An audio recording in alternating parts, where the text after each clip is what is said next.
This is the Regained Wellness Podcast with Jamie Logie, episode 141, How to Save Money on Fitness.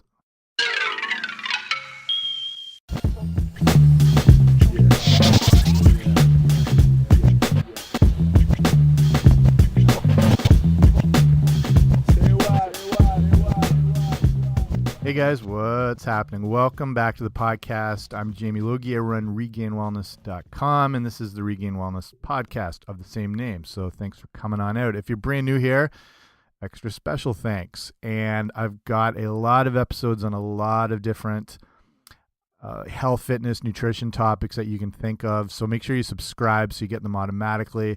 Anything you can think of, I've pretty covered, as well as some amazing guests from New York Times bestselling authors to guests of shows like Dr. Oz, some food show contestants like Top Chef, Master Chef, got a WWE Hall of Fame wrestler in there, you name it, it's all in there.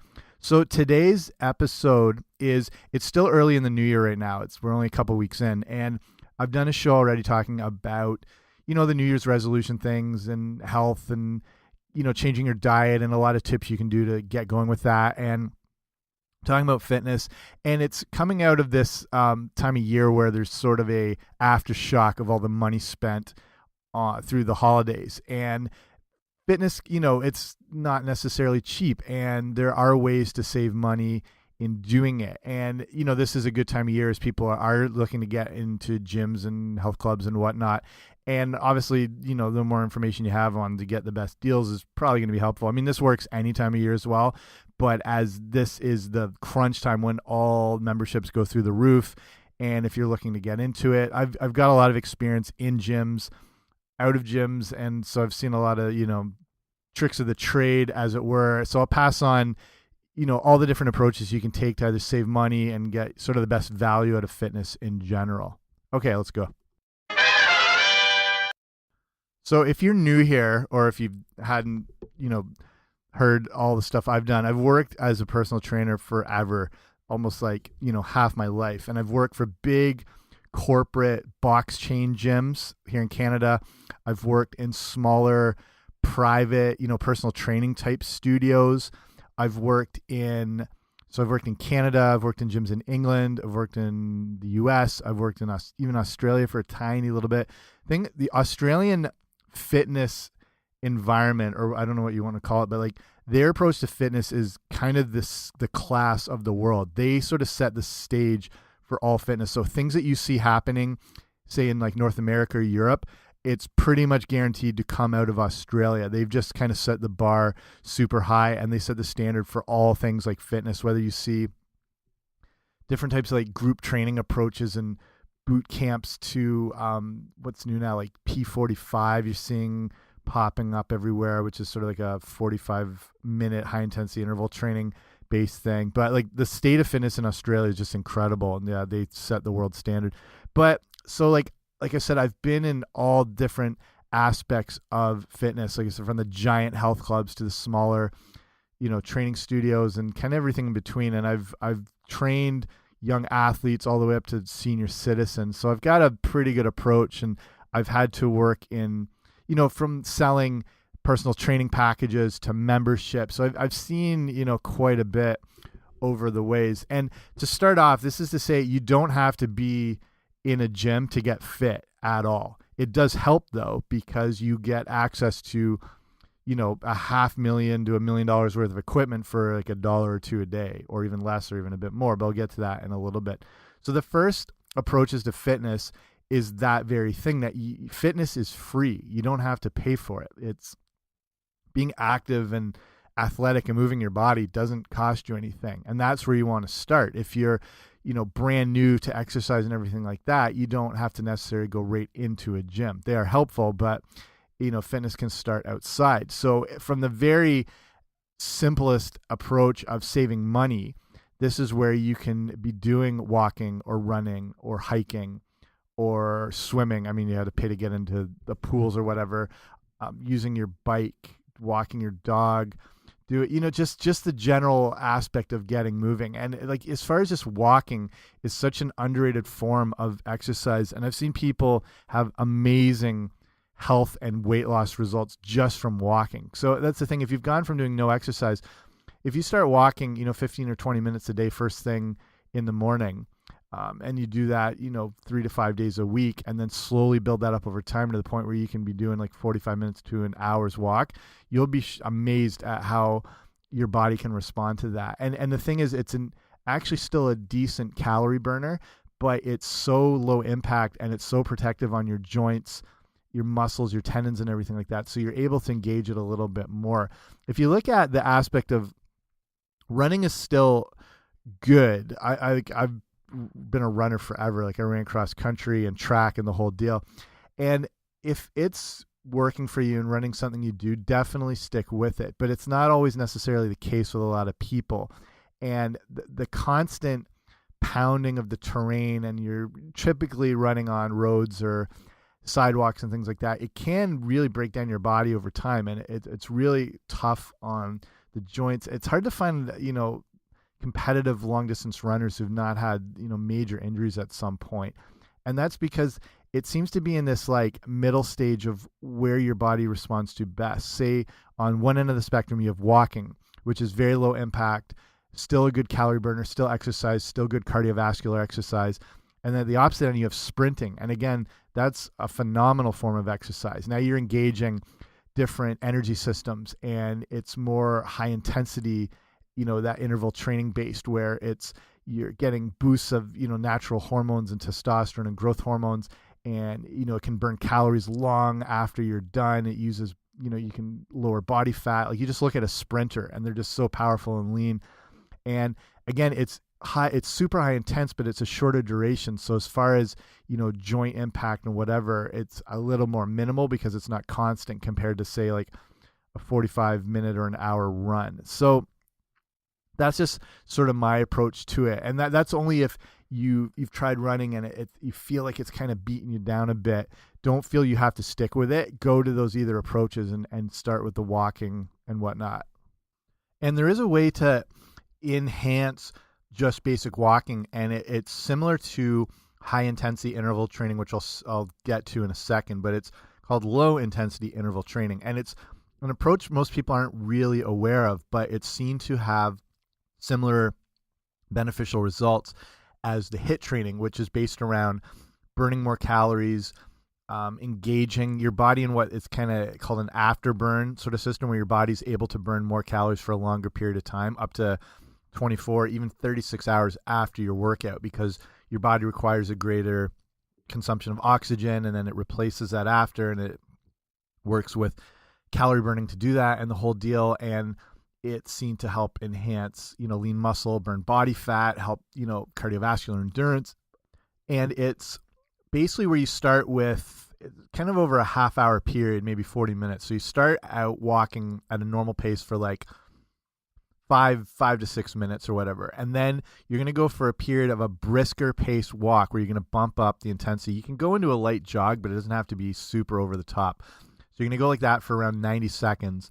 And then back to your regular pace walk for around 3 to 5 minutes, and then repeat that process over the course of a half hour. And it's this response in variation that the body seems to respond well to, and starts to give you those results as far as the better calorie burning, the body fat burning, improvement of natural hormone levels. There's research from Ohio State University and I believe in Queens here in Ontario, looking at this and finding that it was getting similar results as the high intensity interval training.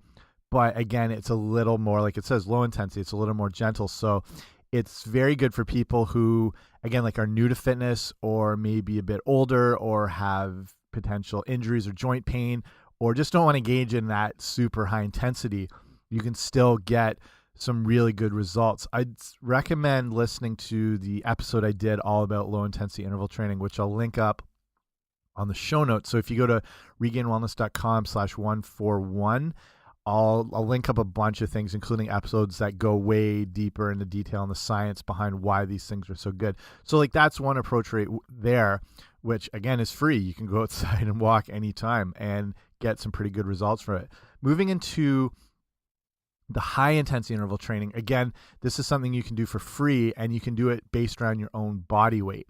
So this involves going for quicker burst periods of around 20 to 30 seconds, followed by a 90-second to maybe 120-second slower paced recovery phase. And what that would look like is doing a sprint for, or like a as full out sprint as you can do for around that 20 to 30 seconds, and then slow it down and do a lower paced walk for 90 to 120 seconds as that recovery phase. And doing this again is going to engage that lean muscle system. You're going to burn more body fat. It gets you into the stage they call excess post-exercise oxygen consumption, which is that afterburn effect I mentioned involved with the low intensity training. So you're burning calories long after. It's going to help your VO2 max. It's just a full-on all-body engaging exercise that doesn't take super long. So you can also do that with, if you have something like a stationary bike, obviously that involves some form of purchase, but if you already have something like that, you can do them with bike sprints. So you just dial up the intensity on whatever the gauge is that increases the intensity on the bike, push it hard for that 30 seconds, and dial it way back and just go to a slower pace, lighter recovery. This can be done with full body exercises like burpees, just all out pushing out the burpee for that 30 seconds, and then you can get up and slowly move around, walk around, depending on the space you have and things like that. You can do Tabata exercises, which is kind of the ultimate form of high intensity interval training. That is a 20-second full out exercise. Again, a full body type thing like a burpee or a mountain climber or a bodyweight squat is the best version of this to totally engage all those energy systems and recruit more muscle, build more muscle, burn more body fat. So you're going 20 seconds full out, followed by a 10-second rest period, and you repeat this whole thing 8 times. So it's only a 4-minute workout in that period, and you can get a lot of good. It's good to have a timer, and there's some good Tabata timer apps that are, most of them are all free on the Apple Store or what's the Google? What do Android users use? The Google Store? I can't even remember now. Wherever you get your apps, it's right there. And it's important to have a timer because you want to be exactly on with the exercise and rest periods, and that's what makes it effective. So that's a good. You can do that anywhere. Again, with the body weight training, this is good because you can do it at home, where you can put together kind of a combination of exercises and then do them all in a row and still get that full body workout and kind of that high intensity interval thing. So take, just for example, exercises like, you got the burpees or mountain climbers or lunges or planks or push-ups, things like that. Take 3 or 4 of those exercises and do each one for 30 seconds. So they're all going to be in a row. So say you have 4 exercises, you're going to do 30 seconds of one, right into the next one for 30 seconds, then another 30 seconds of the next one, and another 30 seconds of whatever the last exercise you have is. Then you're going to rest for 90 seconds or so and then repeat it all again. And you can do that, anywhere from 3 to 8 times. Start with warm up, finish with some, light walk or brisk walk, stretching. And then that's an amazing workout, completely free. You can do it anywhere, anytime.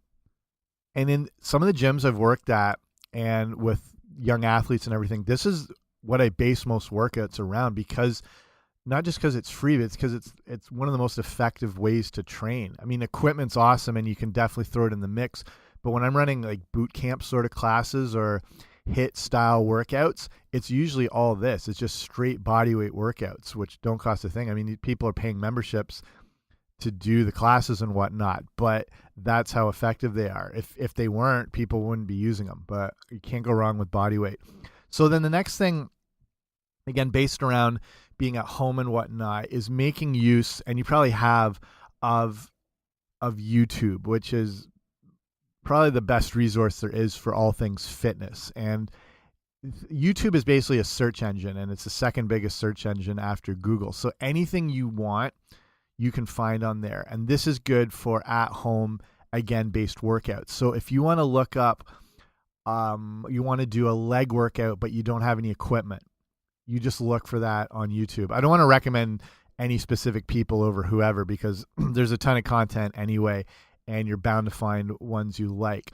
So then say, yeah, you want to do a body weight arm workout. You can look that up on YouTube and bam, it's right there. Or say you want to do a core shoulder workout and you have maybe a couple free weights and an exercise band or two. You can find, a workout based around that. And then if you want to get into things like yoga, which is amazing, look up different yoga tutorials as far as beginners versions up to advanced stuff, and everything in between you can find on YouTube.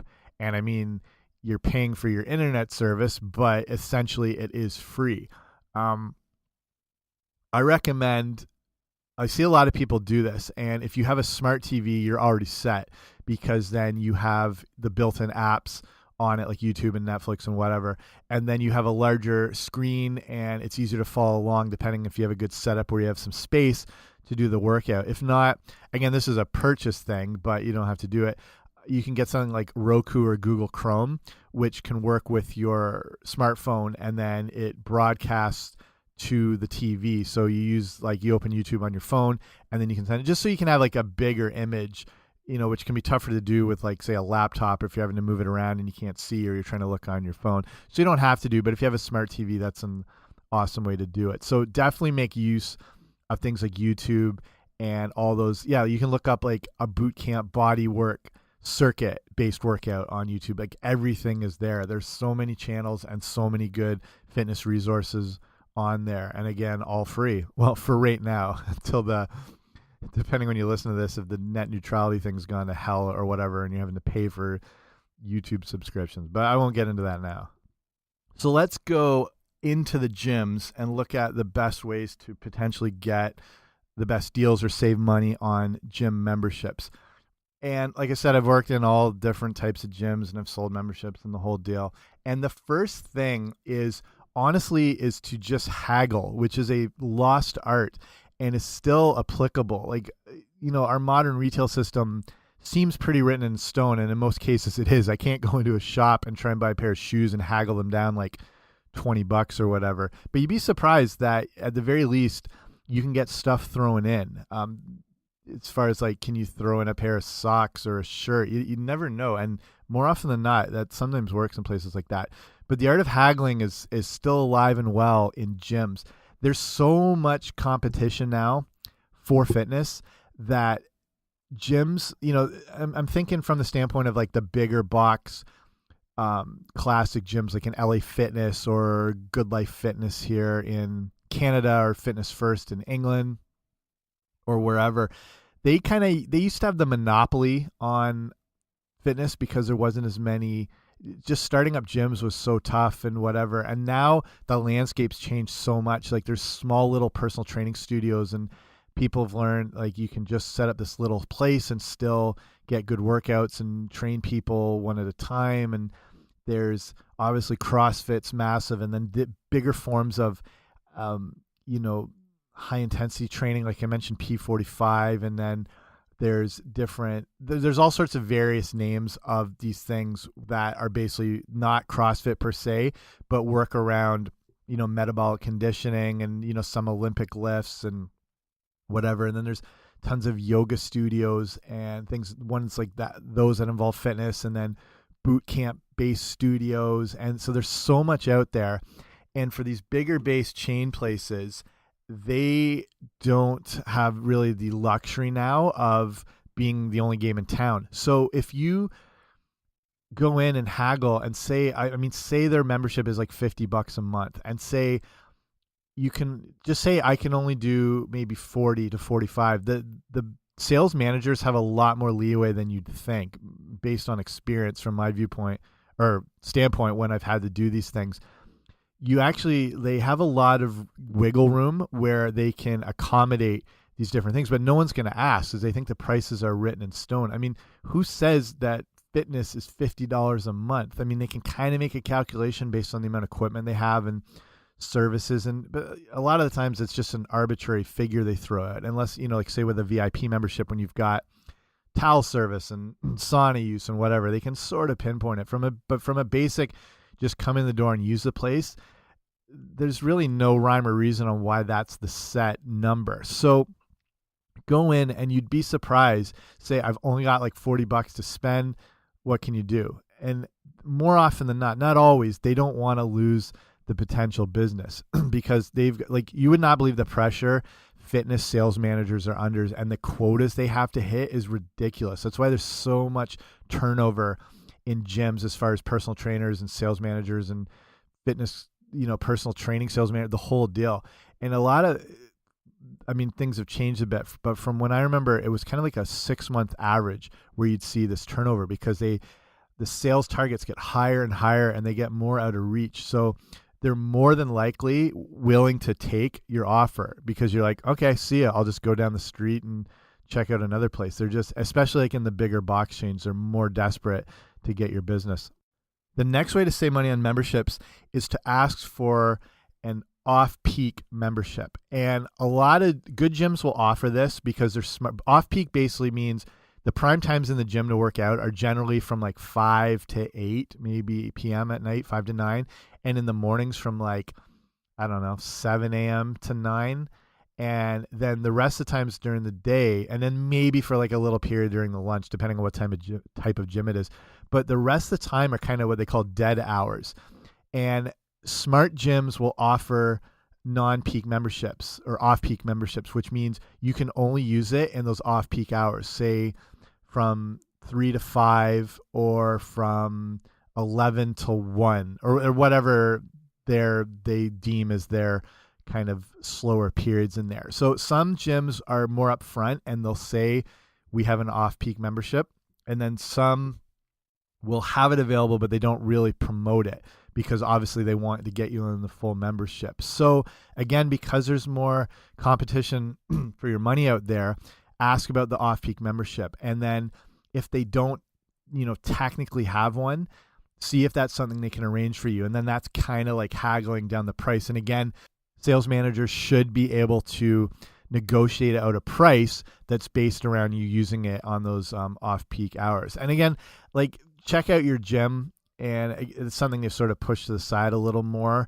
They should have it set up that it's, if you have like a swiping card or whatever, it won't let you in during those peak times. And that's something I used for years too, because as much as I've worked in gyms, I didn't like actually working out in the gym. I don't know what it was. I don't know if it's because it's like your place of work and you just want to go home, or a lot of times it was just you'd get hassled trying to work out, and people would come up to you with just questions or what are you doing, or can you show me how to do this, which is fine, but it's kind of annoying when you're just trying to work out. So a lot of times I'd wear headphones and I wouldn't even be listening to any music, just so it looked like I wasn't approachable, which probably isn't a good look when you work for that gym. So that's why I would work out at other gyms, and I would always get off-peak memberships because I would go in during those non-peak times because I'd be at my gym training people and whatnot. So the next thing to save money on fitness, and this one's obvious, but look into your city now with the growth of the cheap membership gyms. And that's going to be what it looks like now. Is in the States, you've got Planet Fitness. In Canada, it's called, what's the one they've just opened? I can't remember the name of it, but they're more up now, and they're the like $10 a month gyms. And these places have like zero service. There's no orientation sessions. They barely have any staff. It's just the use of the facility. And they're getting more popular because this is what a lot of people want. Like they already know what they're doing. They're going in. They're just looking for a new gym. They just want to get in and out. And they have I've been in some of these, and they have a ton of good equipment. They've got everything you'd possibly want in one spot. So look up in your area. It depends what you have to look for as far as cheaper gyms, or like I said, Planet Fitness in the States. And even if it's like not necessarily nearby you, it's worth going to because you're saving so much. You're paying $5 every 2 weeks. So it makes it, if you don't have these available, then, nothing you can do. But they're popping up more and more in every, relatively large city. So just have a look. And to me, getting and commuting to gyms sucks, but it can be worth it to save that much money on fitness. If you think the average, I mean, I don't think I've seen memberships, and this is where I live in Canada. I don't think I've seen anything lower than $50 a month for a gym, for like a normal standard gym. But with these sort of lower budget box chain gyms, you can't beat $10 a month. So it's definitely worth looking into and just sort of see what's available in your area. So I want to touch on personal training and fitness classes and things where you have to pay for an additional service. And you might not be sold on the idea of, having a trainer, or it seems too, I don't know, elitist or status symbol wise, or if it's not really necessary. But like, the straight up fact is personal training works, and there's no other way to look at it. I mean, Olympic athletes have personal trainers, and high end people have it. It's just, it just works. It's not just from like an education and a guidance standpoint where you have to, you don't have to think anymore. Everything's done for you and programmed and everything. But even just the act of the interaction and the training through the workout gets you better results from, just pushing you through extra reps or sets. If you're working out and doing like a dumbbell shoulder press or whatever, if I just stand and look at you, don't even say anything, don't even engage you, you can get around 17 to 20% better strength output and performance just based on this sense that you're being watched. And there's this performance aspect to it where you feel you need to improve or whatever. And that's just me standing there looking at you, not trying to creep too long. But with the personal trainer, that you're getting that enhanced through the roof, and you're looking at like 30 to 40% greater output and, strength, repetitions, exercise, endurance, the whole deal. So it works. So personal training is not cheap. It's, again, this is way back. I remember not even charging less than, $50-$60 an hour. In the bigger the city, the more expensive it gets. In some places, it would be at least like $75 an hour. I don't know if I've ever seen anything even lower than 30 to 40. So, it's not cheap, but it gets results. So the first thing, if this is something you've been thinking about or wanting to do, and like, I do recommend working out with a trainer at least, once if you can do it. And if you're starting at a new gym, a good gym will start you off with some free like orientation personal training sessions. But to get a personal trainer, just to experience once or twice, is just to get an idea of what a real tough workout can look like and how you can be pushed. So it's good to give you a gauge on like where your fitness can be. So I think that's one of the advantages of it. So again, with it not being cheap, here's the first thing you can do is ask for half-hour sessions. If it's like a freelance-based trainer, someone who moves around and goes to different places, or they have their home gym or whatever, this is something they'll be able to do just straight up, no problem. I've worked in smaller. I worked at a fitness sort of squash racket club, and they didn't have any personal training per se, but it was something I sort of came up with that. And it's not my original idea, but it was an option for people for a couple standpoints. You could make the sessions less expensive, so people are more likely to commit to it. And you can still get an amazing workout in a half hour, and you should get an amazing workout in a half hour, and a good trainer should be able to make that happen. So say I charging $60 an hour, I now put it down to 30 or even 25 or whatever. So it made it more possible for people to train. And then at the same point, I could put two people within an hour frame. You know what I mean? So even if I was charging, this is one place where I'd always vary rates depending on, I'd like sort of feel it the person. I'd see what they'd be driving into the parking lot, and then I'd sort of base rates around that. So if you have, say it's $50 an hour, sometimes I would say, okay, I'll do it for 30 an hour. So then I can have two people within an hour, and I can make $60 in that hour, as opposed to one person where I get 50. So a freelance trainer and things like that, they should be able to do it. So it's good for them because they can still, block more people together. And again, if you're in like that big corporate gym, like an LA Fitness or an Equinox or whatever, ask about half-hour sessions. Again, they don't want to turn away business, and they're more likely to do it. And again, if you're dealing with a personal training salesperson or the actual personal trainer themselves, they have so many ridiculous targets they have to hit, they'll probably make something work. And half-hour sessions are awesome. Another way to save money is to approach these same people, like the trainers or the salesperson, and ask about having, a group rate. Like get 2 or 3 friends and see if and again, they'd be idiots not to do this. And I've never seen anyone not accept this, but say we've got 3 people, we want to train for an hour and we want to pay $20 each, so now that guy's making $60 an hour as opposed to say where he would make 50, or find out what the rates are and then just come in with a different amount that's a bit lower. So it's worth it for them. And then it gives them more access to more potential clients who might want to do some more training later on. If it's that freelance based trainer, or it's the type of gym where you like go to them, or they have their own facility, or they move around in different things, this won't be hard to do at all. So you just come up, even if it's you and another person, just come up with a bit less of whatever their hourly rate is and say, this is what we want to bring you. And they are more likely to take it. And then in the corporate chain gyms, again, just say, this is what we want to do. And more often than not, they're going to take it.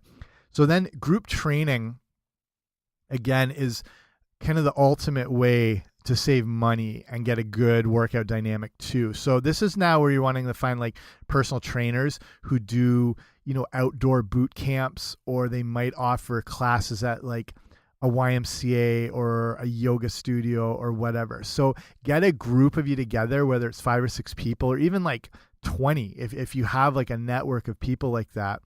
And unless they have a very full schedule, they are not going to turn away all this business. Even if it's less per hour than they'd normally charge, it's a great exposure to new people and new potential clients that could result in like one-on-one training. And this is why trainers will give away free sessions all the time. And I always did, because it's the best way for people to experience what personal training's like and, get them hooked on it. So this is another tip before I go on. Ask for bonuses. If you're buying personal training sessions, and say for whatever reason, whether it's you or whoever, you and another person or whatever, ask for at least getting, if you can't negotiate a price, ask for bonus sessions. If you're going to buy 10, ask about getting a couple free. And sometimes they'll offer this anyway, but it's something they can all do. And it's a lot of like what personal trainers have to do a lot of the times is be available in gyms. And a lot of times they don't get paid an hourly rate until they're actually booked in on a book session. So if they're in the gym, they're sort of doing like reconnaissance work and, trying to drum up business, because again, they got to hit all these targets. So they are more likely to give away free training sessions to just give you a sample, and then hopefully you'll buy. So, try out the different trainers in the gym. So try those free sessions. Just say, I want to see what it's like. So then you get a free workout anyway there. And then if you do decide with training, there's no gym that probably doesn't do this, but the more you buy, obviously the cheaper the sessions get. I mean, that's just kind of standard in any form of retail or business or whatever.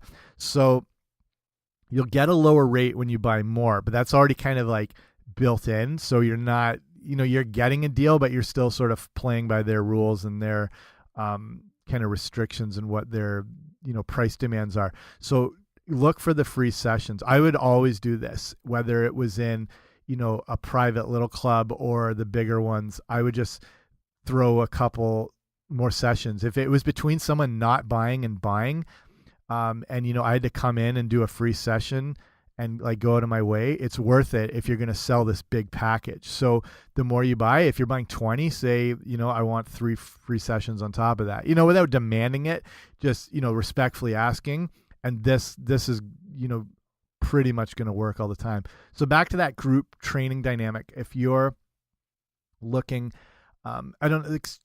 these are rough figures and they vary everywhere. So say someone's running a boot camp class and it's normally, I don't know, maybe they charge everyone like $20 for each class, and they would make, say $200 or whatever. You come in with a group, approaching them like for brand new, like doing your own classes just based with this trainer, or this instructor, and say we can all do like $10 each.